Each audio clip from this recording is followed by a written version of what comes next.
There's an old saying, still waters run deep. And it's a very profound spiritual message, because when you look at a body of water, not the ocean, but a stream, a lake, so you get the impression, wow, it's so calm. That's, I think, why people enjoy being by the waterside, because it is so calming.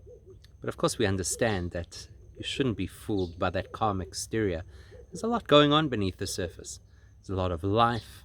There may be many hazards. Certainly, if you don't know what you're doing, you should not go into those still waters. And I suppose that's the negative side of it, the Surgeon General's warning that comes with water. But we, each of us, we are those still waters. You know, you look at us from the outside, we don't appear to be major spiritual experts. We don't necessarily seem to have the most fiery souls. And yet, we are taught that our still waters run very deep.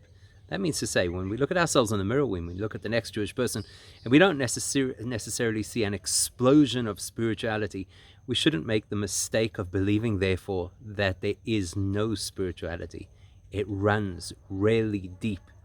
In the Torah portion that we're going to read this week, we read that the Jewish people, at that time, just a handful, just an extended family, really, went down into Egypt, and they were called Bnei Yisrael, the children of Israel. Israel is a powerful name. Israel is a name that indicates connection. Israel is a name that indicates power. Israel is a name that indicates spiritual supremacy. And we're all called Bnei Yisrael, the people who have those abilities within ourselves. Don't be fooled by how we look on the outside. In fact, that's why the name of this parasha and this entire book is Names, because names don't necessarily always tell you what's going on the inside. But you call the name and it wakes the inside. Person's asleep, call the name, suddenly they're awake.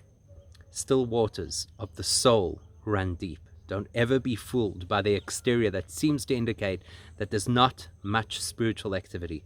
You'll be blown away by what lies beneath our surface. Have a wonderful day. Stay safe and stay sane.